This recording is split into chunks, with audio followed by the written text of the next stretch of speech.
Le candidat malheureux aux primaires démocrates Bernie Sanders a estimé lundi soir à Philadelphie que son ancienne rivale Hillary Clinton devait devenir la prochaine présidente des États-Unis. Ceci, malgré l'histoire de fuite d'emails dévoilant notamment une possible tentative de déstabilisation à son encontre lors des primaires démocrates.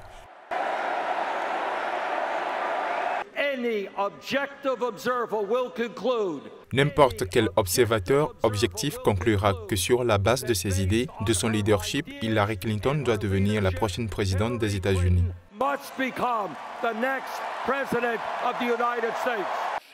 Certains responsables, dont les 20 000 emails très critiques envers Bernie Sanders ont été dévoilés sur le site Wikileaks vendredi soir, ont présenté des excuses à Bernie Sanders pour des remarques dénotant un manque d'impartialité lundi à l'ouverture de la convention qui doit investir Hillary Clinton. Une situation qui n'a eu aucun effet sur la décision de Bernie Sanders d'être solidaire avec l'ex-secrétaire d'État des États-Unis, Hillary Clinton. Hillary Clinton, une femme qui n'abandonne jamais, a laissé entendre la première dame Michelle Obama à Philadelphie.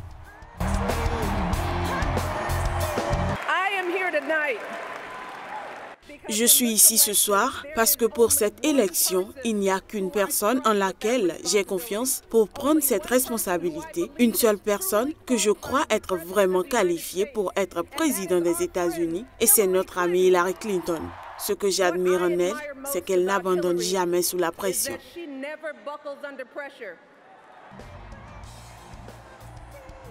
Fragilisée par cette fuite d'emails, la présidente du Parti démocrate Debbie Wasserman Schultz a annoncé dimanche qu'elle démissionnerait de son poste à la fin de la convention d'investiture qui se déroule jusqu'à jeudi à Philadelphie, une décision que saluent les délégués du Parti démocrate.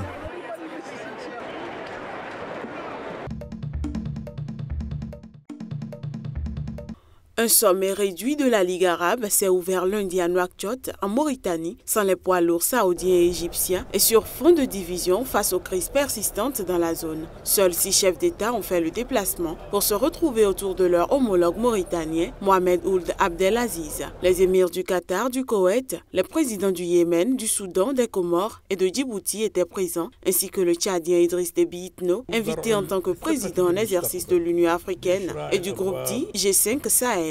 Outre les différentes crises qui secouent le monde arabe, il sera non seulement question du projet d'une force commune à leur pays, mais également de la sécurité et du défi du terrorisme.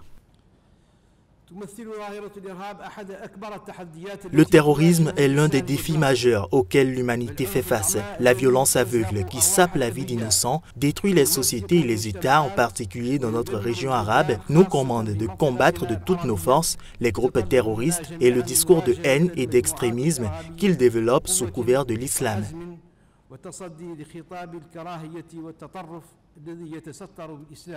Nous devons réorienter le discours religieux que des éléments terroristes exploitent à leur fin pour semer la terreur, la mort et la destruction, a déclaré le président ministre égyptien Chérif Ismaïl dans son allocution inaugurale de la rencontre, appelant à une stratégie arabe de lutte contre le terrorisme. Ce sommet annuel initialement prévu pour durer 2 jours a été ramené à un seul jour. Il sera sanctionné par la déclaration de Nouakchott qui donnera une vision particulière sur les moyens de résoudre les problèmes auxquels est confronté le monde arabe.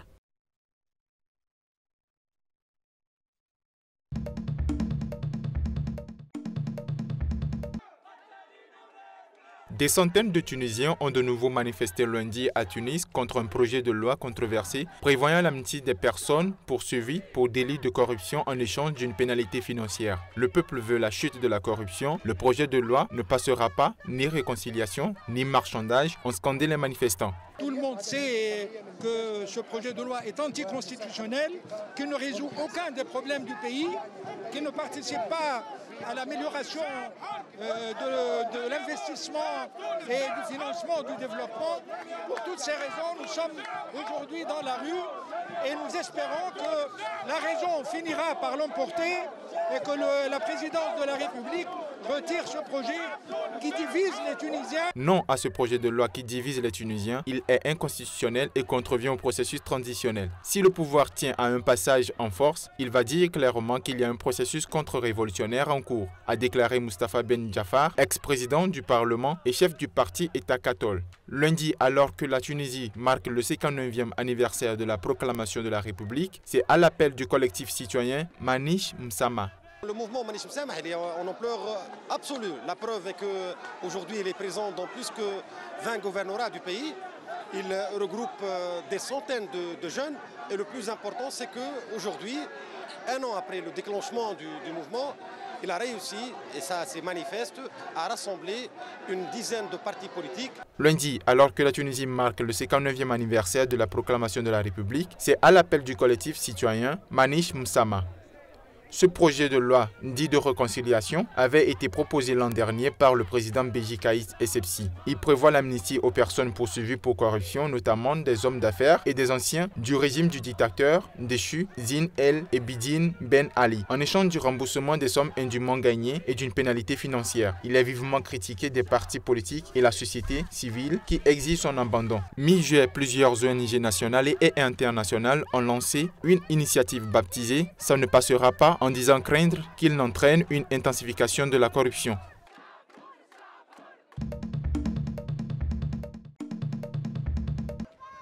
C'est bien la première fois que le Ghana envoie un nageur aux Jeux Olympiques. Le pays d'Abedi Pelé est mondialement réputé pour ses joueurs de football, mais le nageur Abekou Jackson veut changer la donne. Le jeune de 16 ans se rend au Brésil pour rivaliser avec Kaya Forson, un jeune espagnol de 14 ans, dans une des disciplines de natation ruban bleu, le 50 mètres course libre. Pour les prochains Jeux Olympiques, mon principal objectif est d'aller en demi-finale, prouver que je suis le meilleur au Ghana et le meilleur au monde, et bien leur montrer mon talent.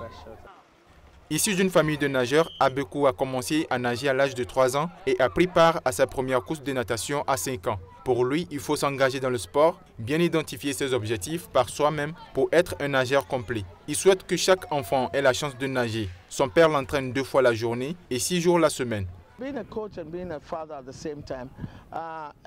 Être un entraîneur et être un père en même temps, ce n'est pas facile. C'est un peu difficile, non pas tant pour moi, mais pour mon fils, parce que vous êtes en face de lui en permanence. Vous êtes en face de lui comme son père, comme son entraîneur, comme son nutritionniste, comme son agent. Et parfois, vous sentez que l'enfant est troublé. En tant que père, parfois vous avez besoin aussi de prendre du recul et demander conseil à d'autres personnes.